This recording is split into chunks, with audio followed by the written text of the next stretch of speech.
Good morning everyone. Last हम लोगों ने काल के बारे में बात की थी। काल दो प्रकार का रहता है, एक नॉर्मल टाइम, एक स्टेजेस ऑफ डिजीज़, उसको भी काल बोला गया है। उसके अलावा हमने देश के बारे में बात की थी कल। देश, जांगल, अनूप, साधारण, 3 प्रकार के देश रहते हैं। एग्जामिनेशन ऑफ डिजीज़ के बारे में बात की थी, निदान, पूर्व रूप, रूप, उपशय, संप्राप्ति। अब नेक्स्ट क्या है? नेक्स्ट है types of medicines. Types of medicine माने कि कितने प्रकार के औषध है, औषध के भेद कितने। मेडिसिन माने औषध। कहता है संक्षेप में जब बात की जाए तो औषध, there are 2 types of medicine. First one is शमन एंड सेकंड वन इज शोधन। शमन और शोधन में क्या डिफरेंस है? शमन माने पैलिएटिव ट्रीटमेंट होता है बेटा। शमन का अर्थ लिया गया है विच ब्रिंग्स द दोष टू नॉर्मल, जो दोषों को सम अवस्था में लेके हैं। Useful in initial stages of disease, जो शुरुआत में किसी भी रोग या व्याधि की शुरुआत में, किसी भी डिजीज़ की शुरुआत में जो अच्छा कार्य करती हैं। सेकंड है शोधन। शोधन किसको बोलते हैं? शोधन से आप जैसे नॉर्मल भी बात समझ सकते हैं। शोधन माने प्योरिफिकेशन ट्रीटमेंट विच एक्सपेल्स इम्बैलेंस दोष आउट ऑफ द बॉडी। जो हमारे विषम दोष हैं या जो दोष हमारे अधिक मात्रा में बढ़ गए हैं, उनको बाहर निकालने के लिए शोधन ट्रीटमेंट है। त्रिदोष के बारे में हम बात कर रहे थे। शमन का कार्य है त्रिदोष को सम अवस्था में लेके आना। शोधन का कार्य है बढ़े हुए दोषों को शरीर से बाहर निकाल देना। और क्या कहता है ये शोधन के बारे में? It is useful in aggravated stages of disease. जब दोष बहुत मात्रा में बढ़ गए हों तो उनको शरीर से बाहर निकालने के लिए, और व्याधि का रोग भयानक हो गया हो तब उसको ठीक करने के लिए शोधन प्रक्रिया अपनाई जाती है। क्या कहता आचार्य? जैसे शरीरजानां दोषाणां क्रमेण परम औषधम वस्ति विरेको वमनम तथा तैलम घृतम मधु। कहता है कि 4 वात दोष, वात दोष के लिए श्रेष्ठ चिकित्सा या श्रेष्ठ औषधि की अगर बात करने लग जाएं तो रासना एक मेडिसिन है। रासना वातहराणाम श्रेष्ठम ऐसी आया है। लेकिन यहाँ पे जब प्रोसीजर की बात होती है तो उसमें बस्ती को, बस्ती माने सपोजिटरीज, और एनीमा, गुदा मार्ग में औषध दी जाती है वात दोष जब अधिक बढ़ जाए तो, क्योंकि वात का स्थान गैस्ट्रोइंटेस्टाइनल ट्रैक्ट में पक्वाशय बोला गया है।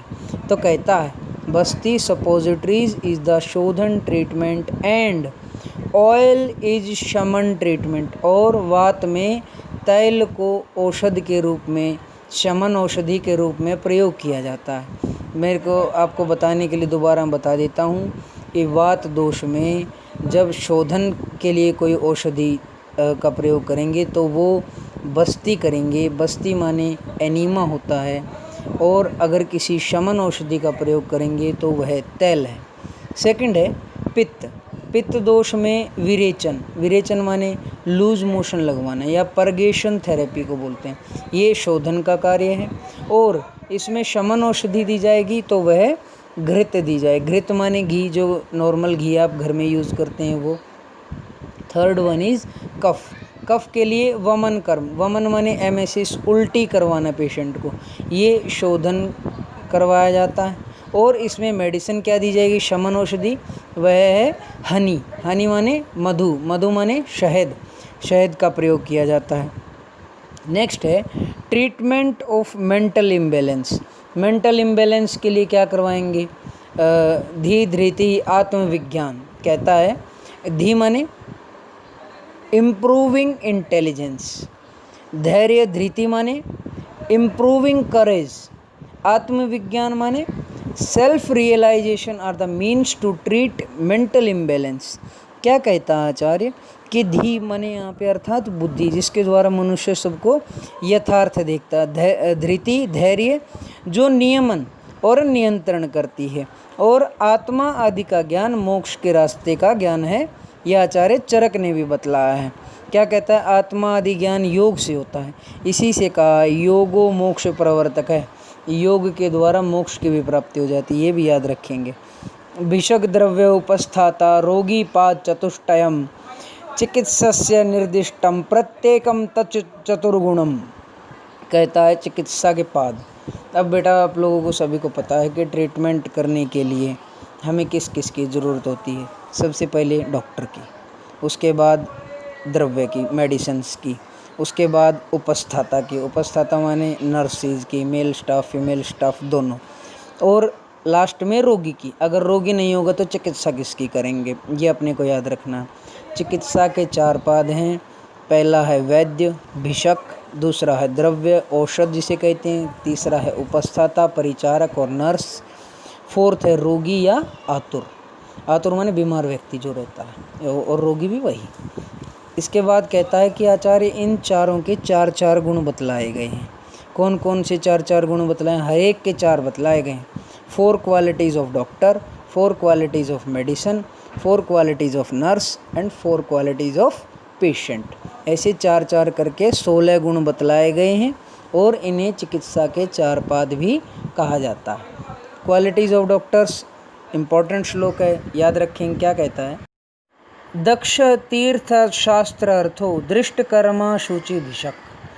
4 क्वालिटीज़ बताए यहाँ वैद्य की। दक्ष माने अलर्ट रहे, जो डिसिप्लिन्ड रहे। शास्त्र माने having detail knowledge about disease and treatment. दृष्ट कर्मा माने having practical experience. Fourth one is Shuchi, cleanliness, साफ सुथरा रहने वाला। सेकंड है बहुकल्पम बहुगुणम संपन्नम योग्यम औषधम।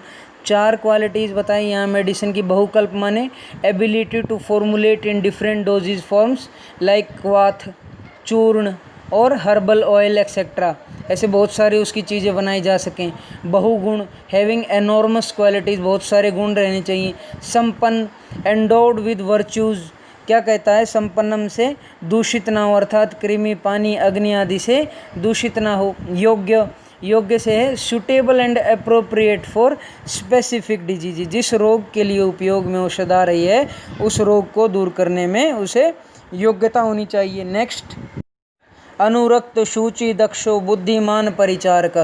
कहता है क्वालिटीज़ ऑफ नर्स। अनुरक्त माने कंपैशन टुवर्ड्स पेशेंट।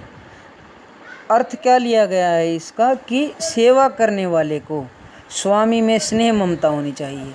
सेकंड है शुचि, क्लीनलीनेस, साफ सुथरा होना चाहिए, और बाहर और अंदर दोनों से पवित्र और ईमानदार होना चाहिए। दक्ष होना चाहिए, अलर्ट और एक्टिव, अपने कार्य करने में दक्ष, प्रवीण होना आवश्यक है। फोर्थ वन इज बुद्धिमान, इंटेलिजेंट, इसको स्वयं समझदार हो, उसे बुद्धिमान का उपयोग करने वाला होना चाहिए। नेक्स्ट है क्वालिटीज़ ऑफ पेशेंट। आढ़्यो रोगी भिषक वश्यो ज्ञापक सत्वानापि। कहता है आढ़्य होना चाहिए। आढ़्य का अर्थ लिया गया है बेटा कि रोगी धनवान हो, पैसे वाला हो। भिषक वश 100% ओबीडियंस टुवर्ड्स डॉक्टर, जो डॉक्टर कहे उसको वैसे ही मानने वाला हो, वैद्य जो बतलाए उन्हीं को मानने वाला हो। ज्ञापक हो, गुड मेमोरी हो उसकी, रोग को बता सकने वाला हो। तथा सत्ववान, having good strength to tolerate disease and treatment, धैर्यशील होना चाहिए। रोग और उसके इलाज करवाने के दौरान वह उसकी स्ट्रेंथ अच्छी होनी चाहिए। क्या कहता है आचार्य? नेक्स्ट, 4 प्रकार के रोग बताए, टाइप्स ऑफ डिजीज़। जनरली इनको 2 टाइप्स में डिवाइड किया गया, फिर बाद में इसको 4 टाइप में डिवाइड किया गया। क्या कहता है आचार्य? कि साध्य और असाध्य। साध्य कौन सा रहता है? विच कैन बी क्योर्ड, जिसको क्योर किया जा सकता हो, और असाध्य माने which can not be cured, जिसको ट्रीट नहीं किया जा सकता। जो साध्य है उसके 2 टाइप्स हैं। फर्स्ट वन इज सुख साध्य। सुख साध्य किसको कहता है? Easy to cure. और दूसरा है उसका कृच्छ साध्य। कृच्छ साध्य का अर्थ है डिफ़िकल्ट टू क्योर। अब वही जैसे 2 टाइप्स साध्य की बतलाई, वैसे ही 2 टाइप्स असाध्य के भी हैं। वो कौन सी हैं? याप्य। फर्स्ट वन इज याप्य। Medicine is required for as long as patient is alive. जब तक पेशेंट जिंदा रहेगा तब तक उसको औषध खिलाते रहना है, वो याप्य। सेकंड, अनुपक्रम्य। अनुपक्रम्य का अर्थ क्या है? प्रत्याख्येय। प्रत्याख्येय का अर्थ क्या है? Nothing can be done. ऐसे बोला जाता है ना, जब आप लोगों ने देखा होगा कई बार पेशेंट को, बस अब इसकी आप घर ले जाके सेवा कीजिए, मतलब इसका अब कोई इलाज नहीं है, आप इसको घर ले जाइए।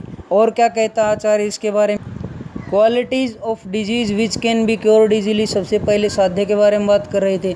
साध्य में भी एक सुख साध्य है। सुख साध्य के बारे में बोलता है कि क्वालिटीज़ क्या हैं उसकी, उस डिजीज़ की, which can be cured easily.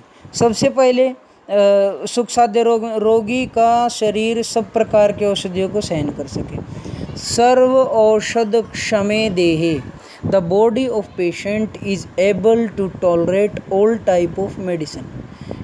Second क्या कहता है, यूनः, यूनः का अर्थ है यंग पेशेंट हो।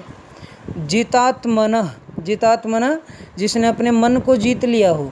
Patient having good control over sense organs which follow एब्स्टिस्टेंस।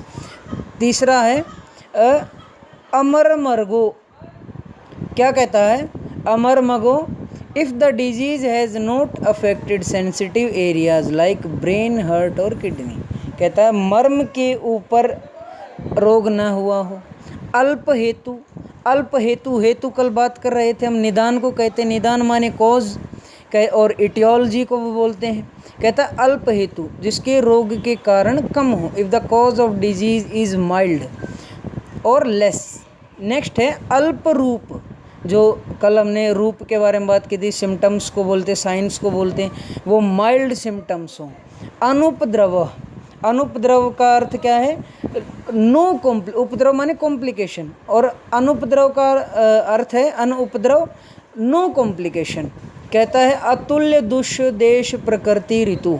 कहता है if the dosha involve, dhatu involve, desh involve, ritu involve and prakriti involve are not influence by one particular dosha. जैसे हमने पीछे बात की, वात प्रकृति वाले को अगर कोई वात रोग हो जाए और उसमें भी जंगल अनूप, साधारण में जंगल देश में, जो जंगल में वात दोष अधिक रहता है, और धातु भी अस्थि धातु हो जाए जिसमें वात दोष अधिक रहता है, ऐसा ही देश भी हो गया। ऋतु भी वैसी आ जाए वात की, ग्रीष्म के वर्षा ऋतु जिसमें वात का प्रकोप रहता है।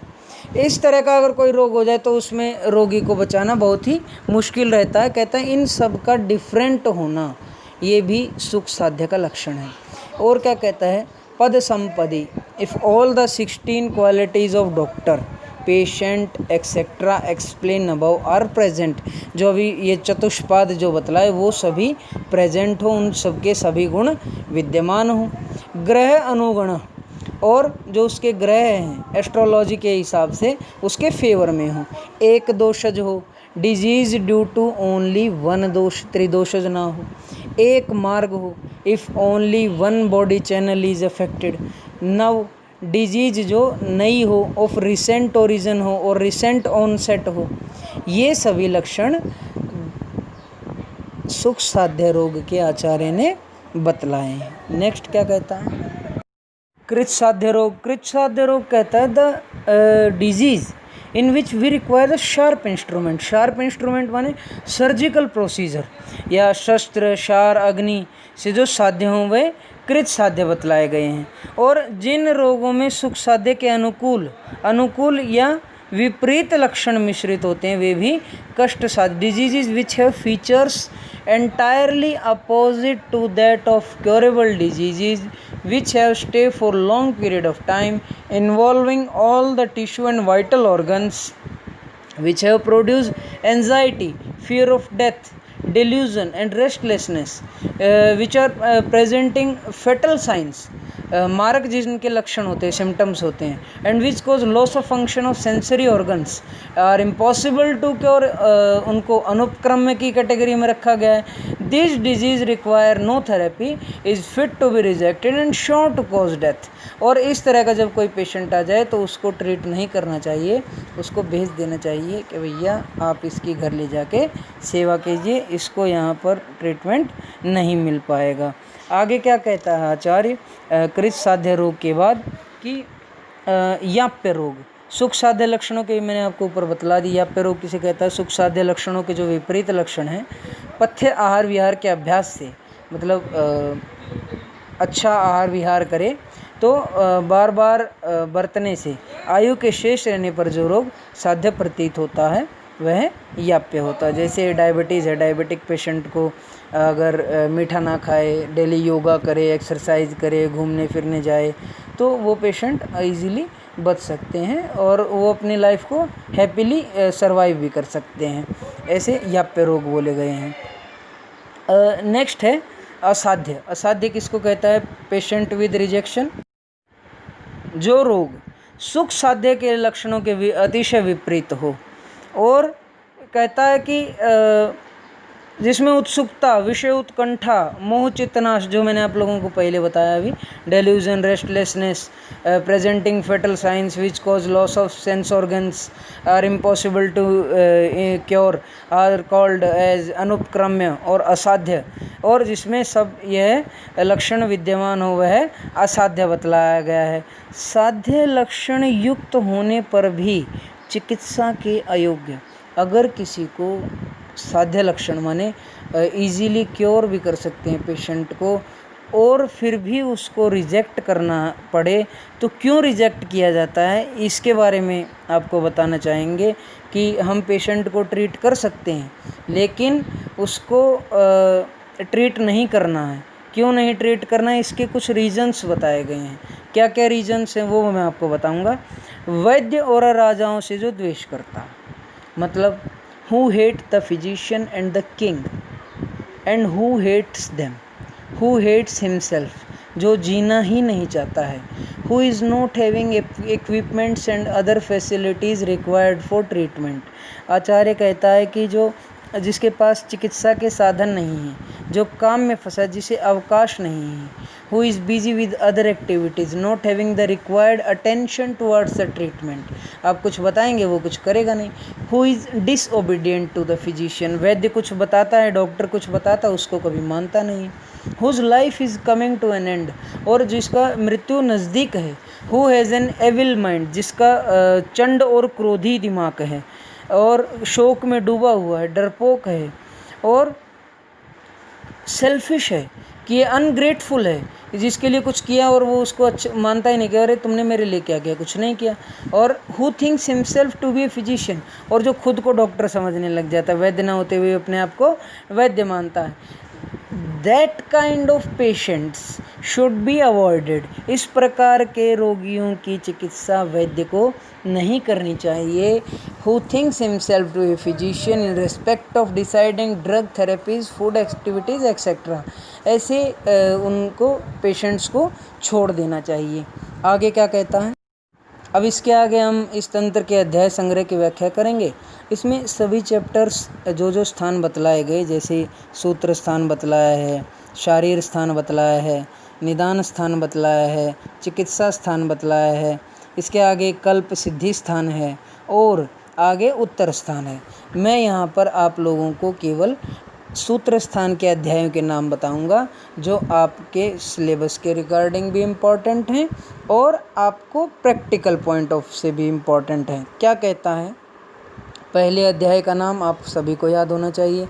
हालांकि मेरी जो पर्सनल राय है वो यही है कि आपको 30 के 30 अध्यायों के नाम यदि याद रहते हैं तो आप किसी भी चैप्टर से कोई क्वेश्चन आ जाए, आप वहाँ पर मात नहीं खाएंगे, आप उस क्वेश्चन को अच्छे से कर सकेंगे। इसमें सूत्र स्थान में 30 अध्याय हैं, 30 चैप्टर्स हैं। फर्स्ट वन इज़ आयुष कामी, सेकेंड इज़ दिनचर्या, थर्ड इज़ ऋतुचर्या, फोर्थ इज़ रोगानुत्पादनी, फिफ्थ द्रव्य विज्ञानी, सिक्स्थ अन्न स्वरूप विज्ञानी, अन्न रक्षा, मात्रा शीतीय, द्रव्य आदि विज्ञानी, रस भेदीय, दोषादि विज्ञानी, दोष भेदीय, दोषोपक्रमणीय, द्विविध उपक्रमणीय, शोधनादि संग्रह, स्नेह विधि, स्वेद विधि, वमन विरेचन विधि, नस्य विधि, धूमपान विधि, गंडूषादि विधि, आश्चोतन अंजन विधि, तर्पण पुष्पाक विधि, यंत्र विधि, शस्त्र विधि, शल्यहरण विधि, शिरावैद्य विधि, शस्त्रकर्म विधि, शार अग्निकर्म विधि। सूत्र स्थान का दूसरा समानार्थी वाची शब्द श्लोक स्थान भी है। सूत्र स्थान को श्लोक स्थान भी कहा जाता है। आचार्य चरक ने श्लोक या सूत्र स्थान के नामकरण के विषय में कहा है कि जो सूचना के कारण इस स्थान को सूत्र स्थान कहते हैं। सूचना देता है इसलिए सूत्र बोला है। यहाँ पर ग्रंथ के सब विषय पिरोए हुए हैं, अर्थात जो आगे कहना है उन सब विषयों को यहाँ पर संक्षेप में सूत्र रूप में कह दिया गया। यह स्थान इस तंत्र का सिर है, इसलिए इसे सूत्र स्थान बोलते हैं, और इसे श्लोक स्थान भी बोलते हैं, और इसे संग्रह स्थान भी बोलते हैं। यहाँ पे आज हम अपना पार्ट 4 ख़त्म करते हैं। यहाँ पर आज आप लोगों को फर्स्ट चैप्टर कंप्लीट करवा दिया गया है। आप लोगों के कोई भी क्वेश्चंस रहें तो आप मुझे व्हाट्सएप भी कर सकते हैं और इसके ऊपर भी पूछ सकते हैं। लाइक, शेयर, कमेंट, सब्सक्राइब आप सभी लोग कर ही देंगे। इसके अलावा stay home, be safe. Thank you.